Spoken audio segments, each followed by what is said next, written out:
ऐसा नहीं है कि जावेरी खानदान पहली बार भानुशाली ग्रुप को अप्रोच करने जा रहा था। पिछले सालों में कई बार जावेरी खानदान ने भानुशाली ग्रुप को प्रपोजल्स भेजे थे, लेकिन उन्होंने सारे प्रपोजल्स रिजेक्ट कर दिए। अब इसके पीछे की असली वजह जो कोई भी हो, लेकिन भानुशाली परिवार हर मामले में जावेरी खानदान से 10 कदम आगे था। ऊंचा और पावरफुल होने के कारण उन्होंने जावेरी खानदान को कभी घास तक नहीं डाली। लेकिन अब जब भानुशाली ग्रुप अपने सीईओ को बदल रहा है और ऊपर से एक यंग सीईओ कमान संभालने वाला है, तो जावेरी खानदान को कुछ पॉसिबिलिटीज नजर आ रही थी। जावेरी परिवार इस अपॉर्चुनिटी को अपने हाथ से खोना नहीं चाहता था। भले ही वो नया सीईओ उनके प्रपोजल को एक्सेप्ट करे या फिर रिजेक्ट, लेकिन जावेरी परिवार एक बार फिर से कोशिश करके देखना चाहते थे।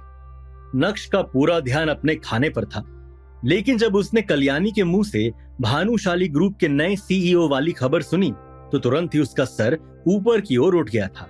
उसकी आंखों में एक अलग ही चमक आ गई थी।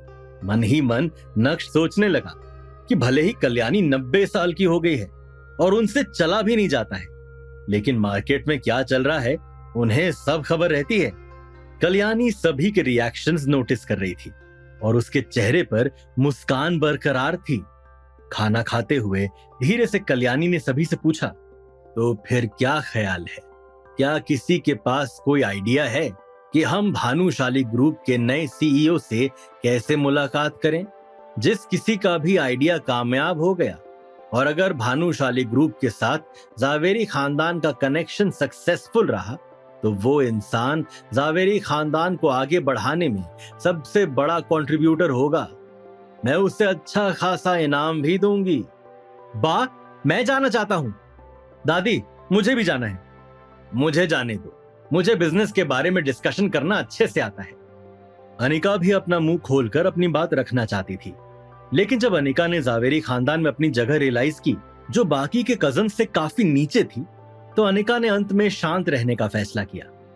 कल्याणी के सामने सभी लोग एक के बाद एक अपने ओपिनियंस रख रहे थे और कल्याणी भी सभी की राय सुनकर सेटिस्फैक्शन में अपना सिर हिला रही थी। आखिर में कल्याणी की नजर मैम्बो अंकल पर गई, जिनके चेहरे पर ईगरनेस के हाव भाव पहले से ही दिखाई दे रहे थे। कल्याणी ने मैम्बो अंकल का हाथ पकड़ते हुए कहा, नवीन, इस मैटर को तुम हैंडल करो, डोंट लेट मी डाउन। चलो, इसी बहाने हमें यह तो पता चला कि मैम्बो अंकल का असली नाम नवीन जावेरी है। मैम्बो अंकल तो उन्हें प्यार से बुलाते थे, वैसे वो प्यार के लायक तो बिल्कुल भी नहीं थे। माँ, आप बिल्कुल परेशान मत होइए, मैं आपको डिसअपॉइंट नहीं करूंगा। देखना, इस बार मैं ये डील क्लोज करके ही रहूंगा और सारे नेगोशिएशंस भी अकेले संभाल लूंगा। अपनी छाती ठोकते हुए मैम्बो अंकल ने कहा। उनके चेहरे से वो काफी कॉन्फिडेंट नजर आ रहे थे। एक तरफ माँ और बेटे के बीच में कुछ सीरियस बातें चल रही थी, तो दूसरी तरफ नक्श भाई साहब का खाना हो गया था। अपनी थाली में चम्मच रखने के बाद हाथ मुंह पोंछने के लिए नक्श ने नैपकिन उठाया और मैम्बो अंकल को देखा, जो सीरियस अंदाज में कल्याणी को कुछ समझाने की कोशिश कर रहे थे। ये देखकर नक्श मन ही मन खिलखिलाते हुए हंसने लगा था। मैम्बो अंकल डील क्लोज करेंगे, नेगोशिएशंस भी कर लेंगे। भाई, इतना कॉन्फिडेंस उनके अंदर कहां से आया? ये इटली नहीं है, इंडिया है, इंडिया। यहाँ सब कुछ परखा जाता है। और मैम्बो अंकल को तो पता ही नहीं है कि उन्होंने भानुशाली ग्रुप के नए सीईओ को पहले ही ऑफेंड कर दिया है और उसके बाद भी तो भानुशाली ग्रुप से कनेक्शन बनाने की बात कर रहे हैं।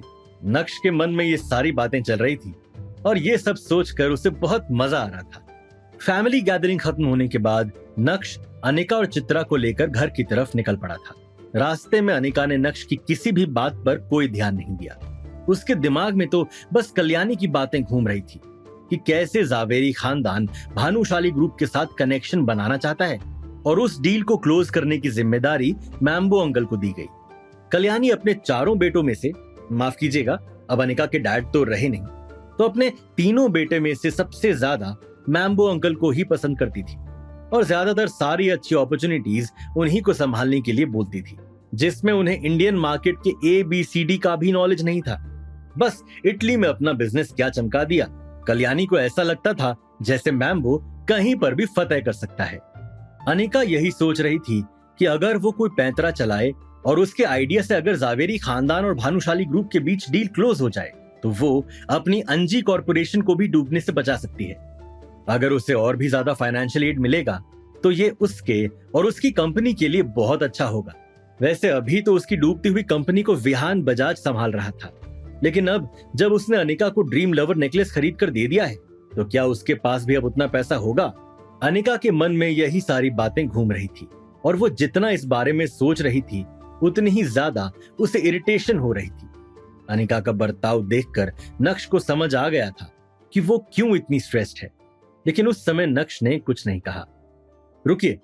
रात को सोने से पहले अचानक से नक्श जमीन पर लगाए अपने बिस्तर से उठा और सीधा बेड की तरफ बढ़ा, जहां अनिका बस लेटने ही वाली थी। नक्श ने अनिका को देखा और उसका मन किया कि आज की रात वो अनिका के साथ ही सोए, लेकिन अपनी इस इच्छा को साइड में रखते हुए नक्श ने अनिका को दिलासा देते हुए कहा, अनिका तुम परेशान मत हो, मैम्बो अंकल भानुशाली ग्रुप के साथ डील क्लोज नहीं कर पाएंगे। इस बार तुम्हारे अलावा वो डील कोई भी क्लोज नहीं कर सकता है। अपनी बात कहने के बाद नक्श ने अनिका के रिएक्शन का इंतजार भी नहीं किया और वापस अपने जमीन वाले बिस्तर पर जाकर लेट गया और आंख बंद करके सोने की कोशिश करने लगा। नक्श की बात सुनकर एक पल के लिए अनिका शॉक्ड रह गई थी। उसे यकीन नहीं हो रहा था कि नक्श ने उसके दिमाग में चल रहे उन थॉट्स को पहचान लिया था। हालांकि जो भी कुछ नक्श ने कहा उसे सुनने के बाद अनिका स्पीचलेस हो गई थी। अनिका नक्श की बात पर यकीन नहीं करना चाहती थी। अगर वो भानुशाली ग्रुप के पास डील लेकर गई और वो डील क्लोज होगी ही होगी, इस बात की क्या गारंटी थी? नक्श को कैसे पता कि उसके चाचा और उसके बाकी के कजिन्स इस डील को क्रैक नहीं कर पाएंगे? नक्श तो अनिका को कंफर्ट देने आया था, लेकिन अब तो अनिका और भी ज्यादा कंफ्यूज दिखाई दे रही थी। नक्श से अपनी नजर हटाते हुए अनिका ने लाइट बंद की और बेड पर लेट गई। अनिका उन सब चीजों के बारे में नहीं सोचना चाहती थी, इसलिए सब कुछ भूलकर उसने अपनी आंख बंद की और सोने की कोशिश करने लगी। उधर जावेरी खानदान में मैम्बो अंकल पूरी प्रिपरेशन कर रहे थे कि कैसे भानुशाली ग्रुप के साथ कनेक्शन बनाया जाए। साथ ही साथ अनिका के कजिन्स भी इसी काम में लगे हुए थे, लेकिन अनिका शांत और गुमसुम थी, जैसे मानो वो पहले ही हार मान चुकी थी। उसे लग रहा था कि मैम्बो अंकल नहीं तो उसका कोई और कजिन ये डील क्रैक कर ही लेगा, इसलिए अनिका का ध्यान उस डील से हट गया था। शायद अनिका ऐसा भी सोच रही थी कि अगर वो डील किसी से भी क्रैक नहीं हुई तब वो कोशिश करेगी। खैर जो कुछ भी था, इस कश्मकश में 3 से 4 दिन कैसे निकल गए पता ही नहीं चला, और वो दिन आ गया जब भानुशाली ग्रुप को अपना नया सीईओ मिलने वाला था। उस दिन की सुबह जब अनिका अपने काम से निकल गई तो नक्श भी घर से निकल गया था। नक्श के दादाजी ने उसे सुबह ही कॉल करके बता दिया था कि आज उसकी ज्वाइनिंग है और उसकी सेक्रेटरी नंदिता ऑफिस में उसका इंतजार करेगी। नक्श ने अपना इलेक्ट्रिक स्कूटर उठाया और हवा से बात करते हुए भानुशाली ग्रुप के ऑफिस की तरफ निकल पड़ा था। भानुशाली ग्रुप का मेन ऑफिस सूरत की सबसे पॉश लोकेलिटी में था। ऑफिस के बारे में बात करें तो पूरे 50 माले की बिल्डिंग थी। सारे डिपार्टमेंट्स लेवल वाइज बटे हुए थे। पूरे सूरत में इससे बड़ा कोई ऑफिस नहीं था। रेसिडेंशियल बिल्डिंग्स भी भानुशाली ग्रुप की बिल्डिंग से छोटी थी। वाकई में भानुशाली ग्रुप किसी महल से कम नहीं था। जब नक्श ऑफिस पहुंचा तो उसने देखा कि ऑफिस का पार्किंग लॉट लग्जरी और स्पोर्ट्स कार से भरा हुआ था। भानुशाली ग्रुप में कई लोग 1-1 करोड़ के पैकेज पर भी काम कर रहे थे। किसी किसी का पैकेज तो 3-4 करोड़ रुपए भी था। ऊपर से भानुशाली ग्रुप फिल्में भी प्रोड्यूस करता था, तो सारे आर्टिस्ट्स का आना जाना भी लगा रहता था। और यही वजह थी कि पार्किंग लॉट में इतनी सारी लग्जरी कार्स थी। वैसे इन लग्जरी कार्स को देखकर यह भी पता चलता है कि भानुशाली ग्रुप की ताकत क्या होगी, और नक्श इतनी ताकतवर कंपनी का सीईओ बनने जा रहा था। लेकिन नक्श के मन में एक बात और खटक रही थी।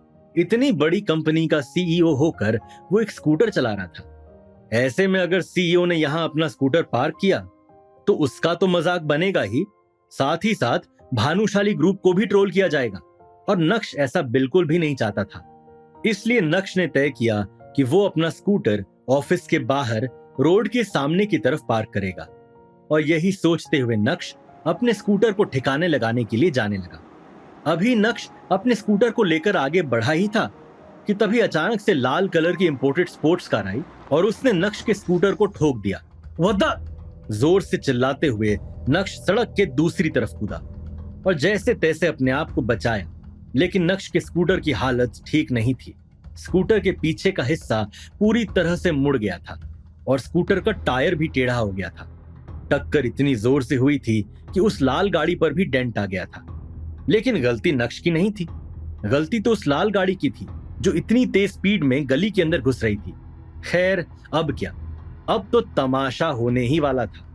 अपने स्कूटर की ऐसी हालत देखकर नक्श को हार्ट अटैक आ गया था। इससे पहले कि वो लाल स्पोर्ट्स कार के ड्राइवर से कुछ कहता, अचानक से उस कार का दरवाजा खुला और नक्श को सफेद टांगों के दर्शन हुए। सड़क पर देख कर नहीं चलते हो क्या? उस लड़की की टोन बहुत खराब थी। जब वो लड़की पूरी तरह से कार से बाहर निकली तो वहां मौजूद भीड़ उस लड़की को देखने के लिए और भी ज्यादा बेकाबू हो गई। सभी लोग फुसफुसाने लगे, ये लड़की कितनी खूबसूरत है, कौन सी फिल्म की स्टार है? उस लड़की के बाल बहुत लंबे थे और बदन तो दूध की तरह सफेद था। उसने ब्लू कलर की स्कर्ट पहनी थी।